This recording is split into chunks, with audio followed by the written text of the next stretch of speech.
moment is at hand, the start of the season. Hello and welcome. I'm Paul Page, and joining us for the coverage this year, Parker Johnstone, who's retired from the championship series after 21 years behind the wheel. Now, remember, Michael stalled the car at Homestead. This stop is critical for Michael. Obeying the speed limit down to his pit. Montoya and Pappas both in the pits.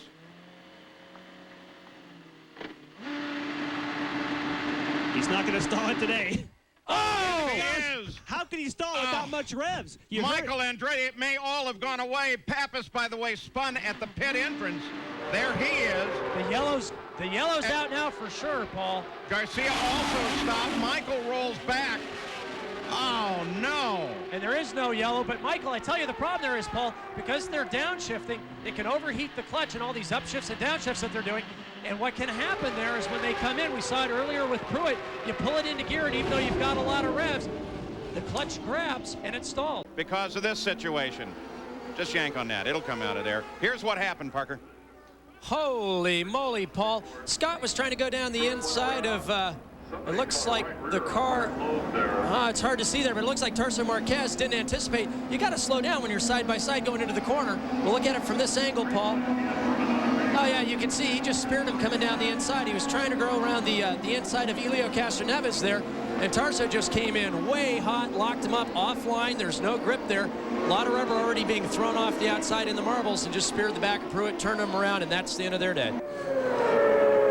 SBT Brazil, our podcaster, giving you all the coverage here. Kind of interesting. I suggested that they love their racing, and they do. And from time to time, we can hear the host broadcasters who are in the booth next door clearly through the door. Hey, Paul, these guys get excited when the wind changes direction. They are huge race fans. That's where the strategy comes in, Paul. Look at this traffic jam. And Helio Castroneves, taking advantage of everything, is able to jump by. All right, look at Montoya. Montoya looks for a place, almost looks like he won't go for the road. PJ comes down along Montoya. They're side by side coming off the corner, traffic ahead. Montoya's all over the place looking for racing room. Finally, he grabs one. PJ loses it. Is he going to be able to keep it away from the wall? They were banging wheels there, Paul. That was unbelievable. And he's got it running. Oh, be careful about coming up. Yellow flags come out. Perfect time for the stops. PJ just loses it, doesn't touch a thing in a heated battle at the front. Three-way battle for the lead. Remember, Paul, you can't pass here. You can't rub fenders in these cars. That was some wheel-banging action there. P.J. Jones, a great bit of car control. Once it started to go sideways on him, kept it running, kept his wits about him, got it back on the racetrack. Trying to get breathing room between he and Montoya and Vassar, and then maybe conserving a little bit as he has clean air in front of him. But right now, he can't conserve at all, Paul. Whoa, Montoya struggles to control it as he comes down to the inside, tries to get alongside Tracy, can't do it, not happy with it, wants him to move over. Don't think that's going to happen, Juan. Right behind him, Jimmy Vassar, his teammate. So Tracy, Montoya, Vassar, first, second, and third, and that battle is tight. Paul, Montoya's got some of the fastest hands in the paddock. I think in another life he could have been one of the world's greatest pickpockets, because we've seen him do things with his car that are just phenomenal. During qualifying, we saw great saves from a number of the drivers, whether it's Pappas, Carpentier. But on a regular basis, lap after lap, Montoya hangs it out farther than anybody else on the circuit today. I want to take you back now to Jimmy Vassar and his onboard camera when he got in trouble just a lap ago. This is going through the 185 mile an hour right-hand kink up in top gear. He's got a good run on Brian Herta, who is slower going through the kink. Oh, he just got him locked up, Paul. He didn't even bother to try to downshift there. He knew he was in trouble. Brian really paying some heads-up driving there. Let Jimmy slide through the inside before turning in on the corner. Otherwise, it would have taken him out as well. This is going into Station 5. Michael Andretti with Fernandez just behind him. Talk about fast hands. Michael unfazed climbs the hill. What's interesting there, Paul, is you can see from his left thumb, he's on the radio button. I'd be very interested to hear what he was saying to Ed Nethman just at that moment. Although I'm afraid the FCC probably wouldn't approve of it. But you can see, Paul, they have got a target squarely in front of them. I'm sorry, it was a bad pun, but what the heck. And Christian and Michael know what they have to do. It's very different when you can actually see the competitor in front of you versus having just some time interval. We're going to look at how they got there. Coming down the pit straightaway, Cristiano D'Amata just in front of Richie Hearn. Oh, Paul, he didn't have it at all. Cristiano was turning in for the corner, and he got speared by Richie Hearn. Looks like they were able to push Richie Hearn away, but it doesn't look like they were able to get Cristiano D'Amata restarted just yet. Again, this is what caused this second full course caution of the day. I would imagine there'll be some words between those two drivers. You've got to get up at least halfway along the side of the guy, because when you spear him with the front of your car into the right rear tire, that's not good for driver relations. We are still under the caution. Max Pappas is the leader of the race, and the reason for the caution involves Scott Pruitt, who got against the wall very much like, what, 2 years ago? 1997, Bobby Rahal, Scott Pruitt, and another driver who shall remain unnamed all got up high coming out of turn 2 at that same impact area. Unnamed, but he looked a lot like Johnstone. Situation that brought out this full course yellow when Magnussen was trying to pass Robbie Gordon. He's going to look down the inside of Robbie as they head down to turn 3.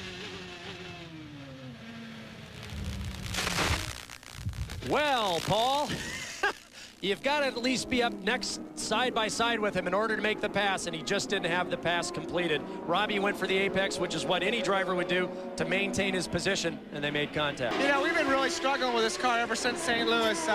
You know, it hasn't been right. We've tried twisting and do everything else. You know, I think when we get back this weekend, we're going to have to cut it up.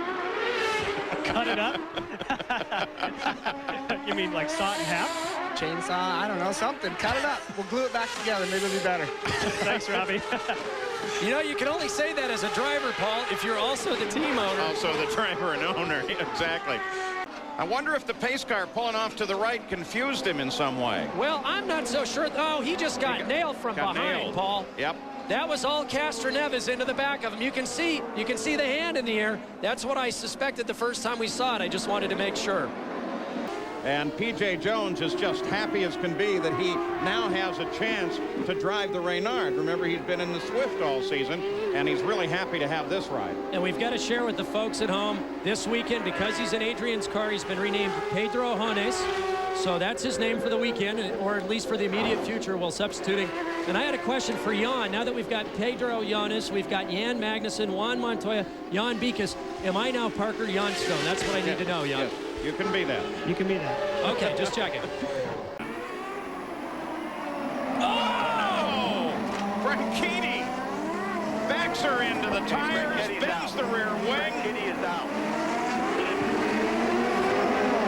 That's Kim Green talking to Dario Franchitti.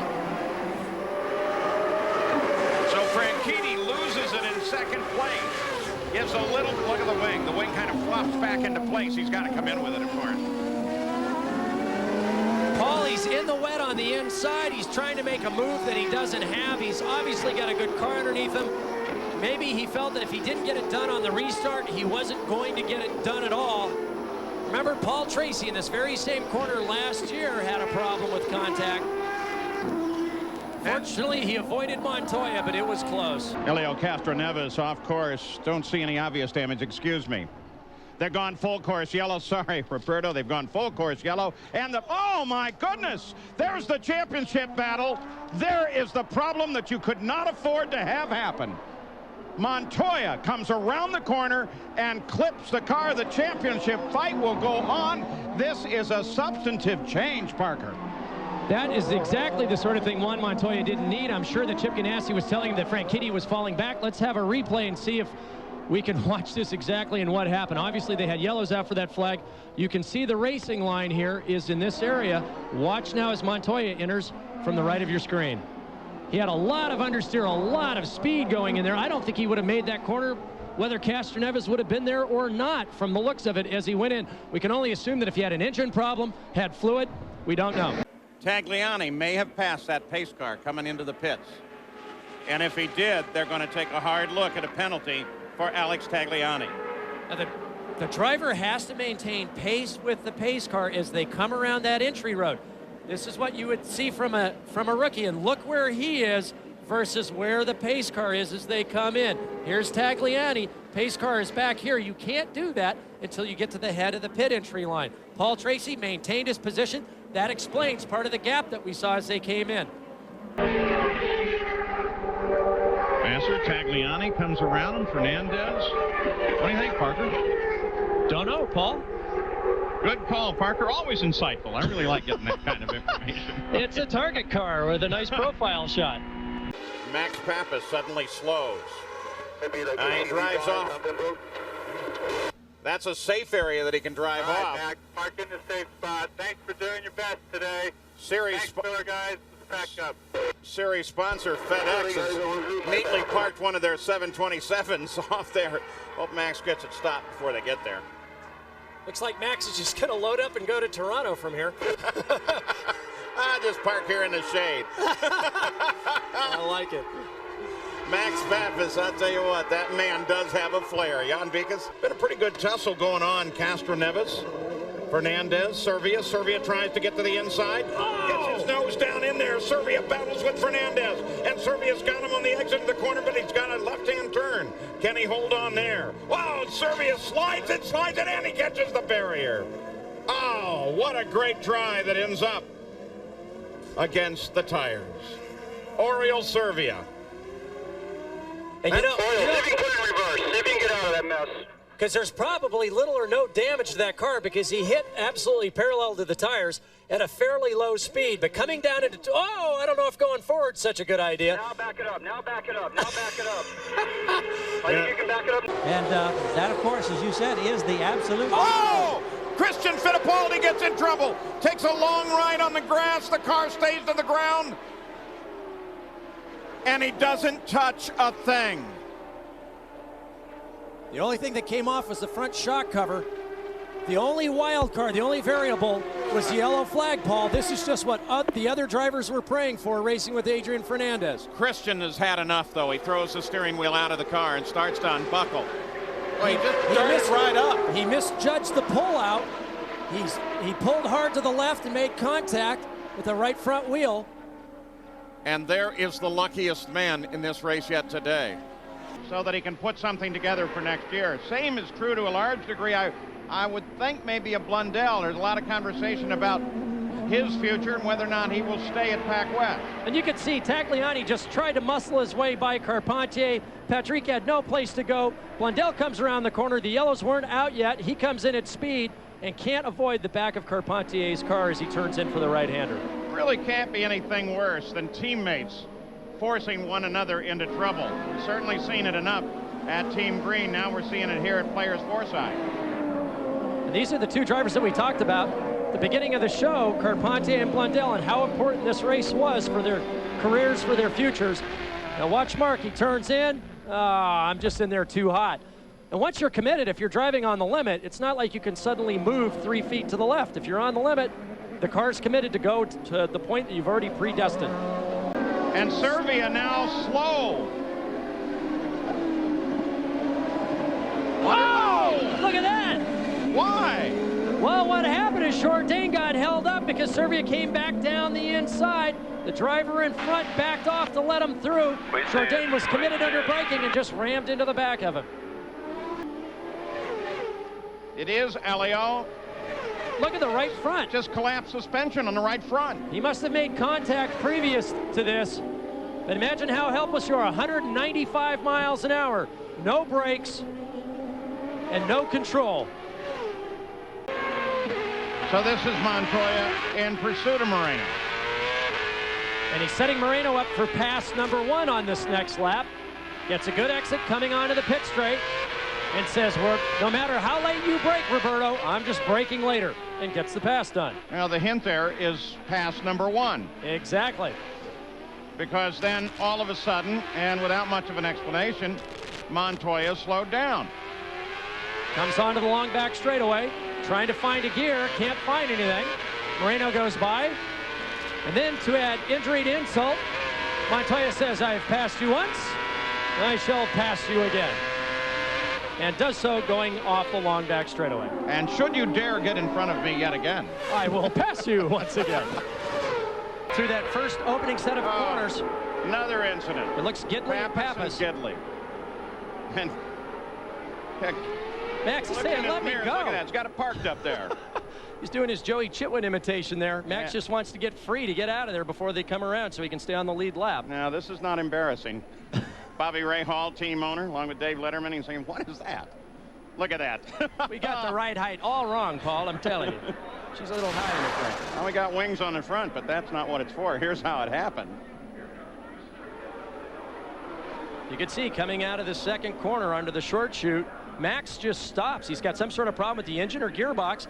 Mimo, of course, picks up the throttle in anticipation of coming off that corner and just rides right up onto his rear tire. Well, let's think about that. The weight of, what, 1,550 pounds suddenly comes down on top of your rear, and that's certainly going to lock that engine if you don't have it. I mean, that's going to stop right there, isn't it? Well, you could see that something went wrong with Max's car. He got a little bump with Mimo prior to the turn-in, and you could tell that Mimo had no place to go, and Max certainly wanted not to be there. Luis Garcia Jr. and Mark Blundell trying to catch up to the field so they can take the green flag with them. They went underneath the starter stand, and Mark Blundell finally has decided, apparently, I hope that was a radio communication. No, I think Garcia just missed the corner, Paul, and Mark said, fine, thanks, I'll see you later. I need to get to the back of this field before we go green. Green flag just comes out. Look at Paul Tracy weave left and right, and we got trouble again. This time it's Pappas. And Tracy's trying to get by. Oh, I want to see the officials sort that one out. Well, we saw Pappas and Breck side by side with Tracy weaving in behind them. We did see Servia take the escape route again. He's very, very good at that. And look at the interval that created. Here it is again. Pappas losing it behind Kenny Breck. Tracy darts his way through, and then Pappas comes sliding out in front of him. You saw the back end kind of jump there, like Tracy may in fact have hit him. Well, we don't know if Max had contact from behind on the way in there. I would assume he did, but right now, Tracy very, very fortunate to have gotten through there relatively unscathed. Oh! Paul says, yeah, whatever. Grass, curb, sky, doesn't make any difference. Now look, Oriole coming back. Oriole Servia comes to the outside of Tracy. Here they come. Oh! And Servia takes Tracy out! Nobody wants to win this championship, Paul. Paul Tracy had done everything that he could, and then battling with Oriole Servia. And we've seen many times this year, Servia just never gives up. And remember, guys, that Servia, by the rules, should have given Tracy that position back much earlier than that. Well, that's exactly it. Paul Tracy, thankfully, is okay. Now, you can see Servia just got up over the curb, had lost directional control at that point. Paul doing what he's supposed to. He's on line where he needs to be. Servia spears him, puts him right into the wall. Paul now, I think, waiting for Servia to come around to give a little hand-to-cockpit communication. And Adrian Fernandez is saying, thank you so much for playing my game. Coming down the back straightaway, Mauricio looking down the inside of Tora Takagi. And he says, no, I'm taking the apex, and just basic physics here. You can't have two objects occupying the same space at the same time. Tora boots it to try to keep the engine running and get it spun around. And there are a lot of problems on these restarts because the drivers are accelerating and decelerating, warming up the brakes, trying to spin the rear tires to get heat in them. And if the driver behind you isn't paying attention, if you suddenly jump on the brakes to heat them up as the guy behind you is trying to do a top fuel burnout heating his rear tires, there's not enough time to react if you're not paying attention. And I've seen these incidents a lot of times in the past. They're going to keep the full course caution out. Here's what happened to Big Mo. And you can hear it. Exactly that. Mauricio warming up the tires.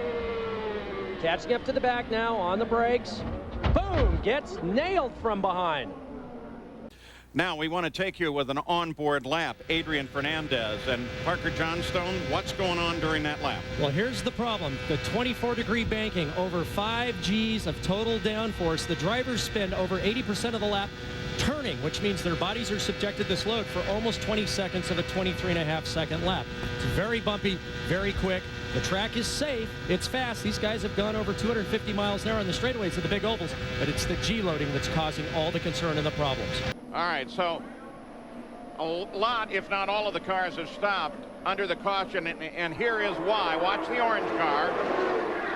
I hate when that happens. Jimmy Vasser running third, comes up behind Toru Takagi in 12th place, a lap down. He's trying to get back up to the leaders. He gets a run on him, sticks his nose down the inside. I tell you, Jimmy Vasser's one of the most reliable guys on the track. He never gets into accidents. He never makes any mistakes during practice or qualifying. Jimmy Vasser having a little communication here, bridging the gap between America. Yeah, you're right, Jim. And Japan. You're right. Here's what happened that brought out the full course caution. Toru Takagi crowds Max Wilson on the way into turn 3. You got to give a guy some racing room. You just can't plow into him and expect him to turn and use him as your girlfriend on the way into the corner, and that's just what happened. Here was Toru Takagi. Okay, I'm going to try Max on the outside. Whoa, man. What about the braking part? Well, yeah. That's something you want to do when you're trying to slow down from 190 to 40. Whoa. You just try to use your 4, not someone else's 4. Parker and I were just wondering if we'd gotten away from the full course cautions for the day, and all of a sudden the flag showing in every corner station again. This time it involved Toru Takagi and Oriol Servia. Well, this is heading down into turn 3, and another fine example of how not to use the brakes on a Champ Car race. Toru Takagi punts Oriol Servia. Now watch from the onboard from Toru. They turn into the corner, and Toru says, "I'll just be hitting you now." And I've gained another spot the hard way. It's amazing that Takagi could continue on after that. After the smack with the wall, there's massive damage on Servia's car. You would think there'd be damage to the left front of Toru's car. Now watch on the turn-in. Oriol's a little bit wide as he was trying to avoid the car in front of him on the initial turn-in, trying to gain some room. But Toru comes in with just a huge head of steam. Gets Oriol way up in the air. Looks like a Joey Chitwood Saturday afternoon event. Heavy damage to the left side of the Sigma Autosports car. See you there, thanks. Well, we got trouble again. This time it's Takagi and Moreno. Same place, too. Well, this time Toru's done. Look at the left front. It is definitely damaged. So finally, I think he's being put out of his and everyone else's misery. Moreno keeps it running. He's off. So now Takagi is kind of waving like he wants him to move the car. That car is not going anywhere except on the hook. And Jim McGee, who manages for, well, here it is again. Another skewer job. Oh, and it looks like he got Tracy on the way by as well. So if I was Toru, I'd just kind of head for the airport. I don't think I'd stop and say hi to any of the other drivers today of the race. Tagliani is in second. You got to wonder how much fuel is in his tank. Oh, Fittipaldi and Junqueira, they've been battling, literally hammering at each other, and now they're into the barriers. That should bring out the full course caution again. A little applause for Fittipaldi to Junqueira. And you just mentioned Tagliani. You know what that means for him. That means he'll have enough fuel, and maybe he can make a run at Andretti after all. And you remember at Milwaukee, it was the same sort of applause for Junqueira in a similar situation. I feel there's a certain amount of sarcasm in those accolades. Let him have it. Where do you want to be, Paul? What's the answer to the biggest question of the 500-miler? I'm thinking right now I want to be in second. Tagliani's going to figure into this finish as he runs up there with everybody else. Lap. Oh! They touched. Oh, that one was close. So Tagliani comes up there. Whoa, Man, Jardine almost slid up into Franchitti now. But it's the two teammates helping each other. And it may be Carpentier looking for his first ever win. Carpentier at the line. Patrick Carpentier takes his first victory. Wow, that was awesome. Oh, that's the way to do it, Patrick. The French-Canadian with an incredible victory by 24/100ths of a second. His 79th start. I'm going to celebrate. Nice job.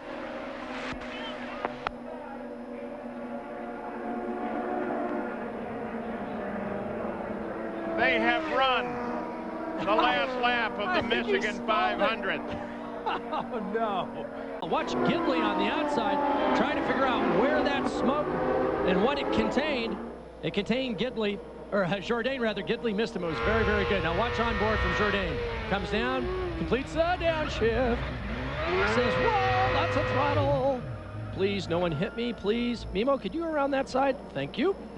And that worked out just right. Now, on board with Mimo. Oh, that's not good. He'll spin to the inside, right? Oh, it says that in the racing books I've all read, but there's enough room out here. Oh, man, I lost a couple positions on that deal. Thanks, Michelle. Here's your list of the last pit stops and when they stopped. We've seen a car go as far as 86 laps. That was Scott Dixon before he had to refuel. Distance here is 225 laps. You do the math. It's going to involve aerial refueling, I think, if you're going to try to do this without stopping again. It's Kenny Brakoff, of course. And guess what? It's not just Breck. It's also Max Pappas, the Rahal team. And there's some pretty serious damage to the left front on Max Pappas's car. So the teammates that got together at Michigan. No. What are you thinking? I'm thinking a spear job. And both cars are out with that impact.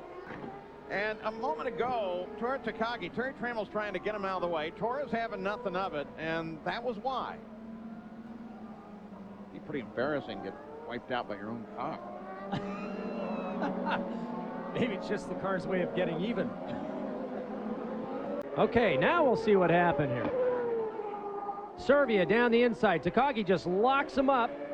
I think we may have crowned a new king here. I think we've got King Takagi going for us now, Paul. Now, I have to ask you a difficult question. Is Roberto driving for his job? Do you know if he'll be with you next season?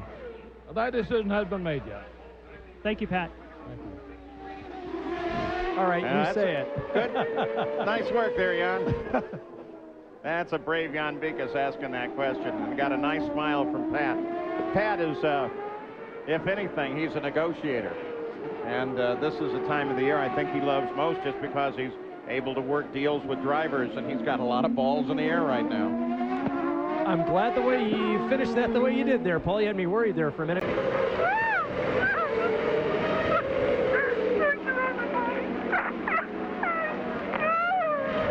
That is the 27th win for Patrick Racing.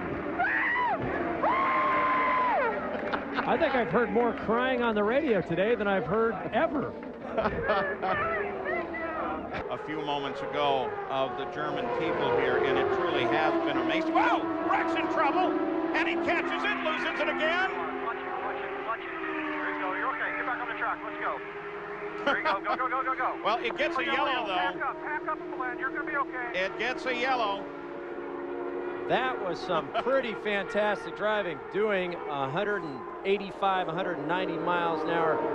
Big sideways, a little bit of a tank slapper there coming off it, but making the transition from grass over the curb back onto the asphalt. You need some very quick hands and great anticipation in order to catch a 1,500-pound car at 190 miles an hour. That was a good bit of driving there. Oh, Kenny Breck this year is oval man in the series. He's unbelievable. Here it is again, coming down the pit straight, coming down turn one. Coming down to the first corner, you can see they just contact wheels. He thinks he's got the inside open, almost has secondary contact, just about gets it collected over the curb. The back end steps out, gets it lined up with the out lane there.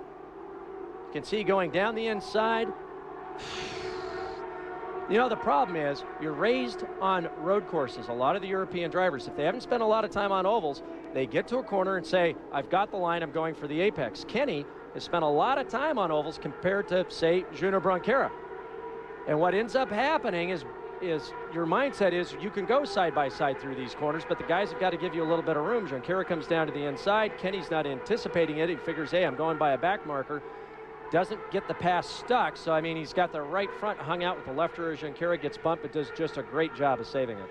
And he does a great job. One of the terms I use, tank slappers. I've seen people on the internet saying, you didn't hit a tank. What are you talking about? It's a racing term that both motorcyclists and car racers use.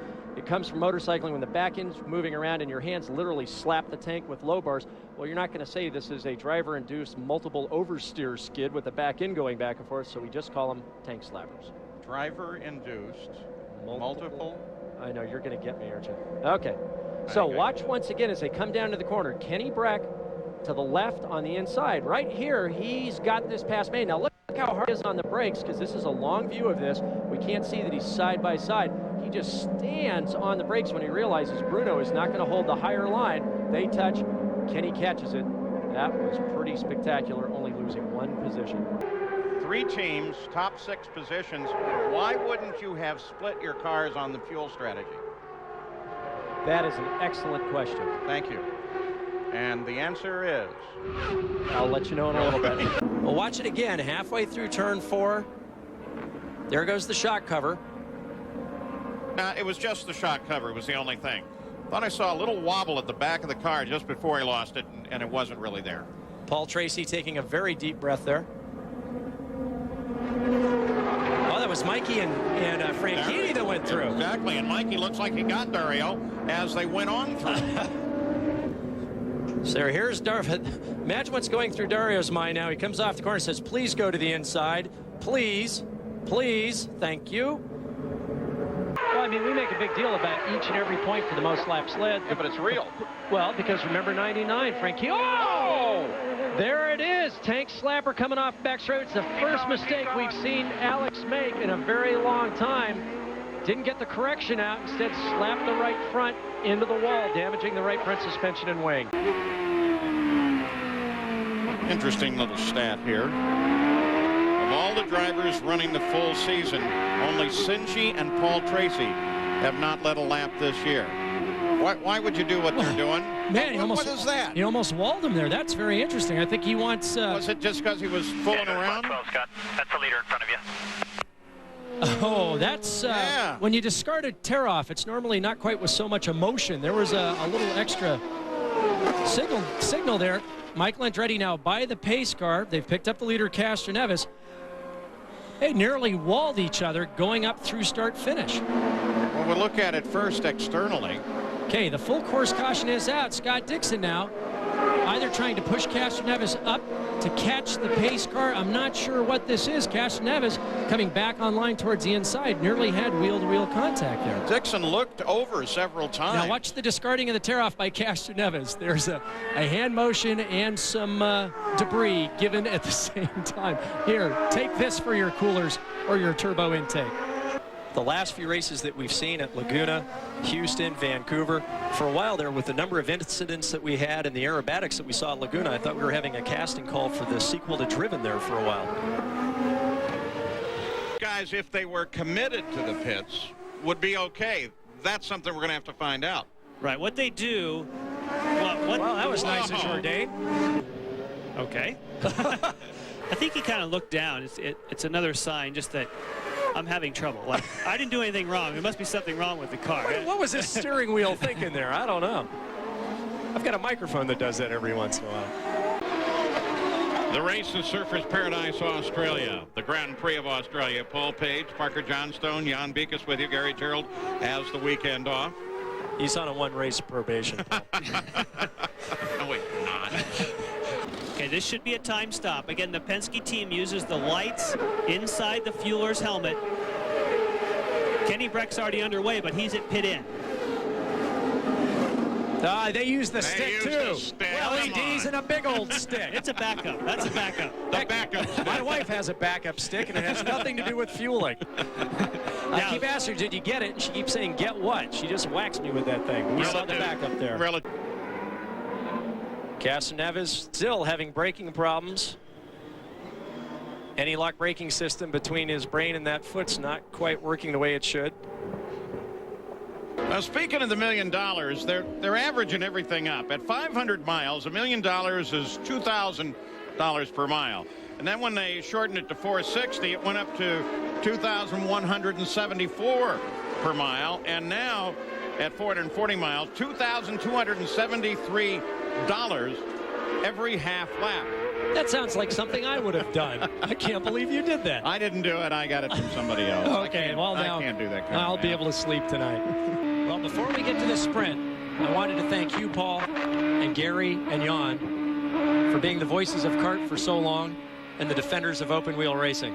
And to all of our crew, which number 100, which have almost 100 Emmys, thanks for being the best in the business and being the rookie on the staff and listening to you guys as I raced. I just wanted to say thank you very much. Yeah, we may let you take those rookie stripes off at the end of this race.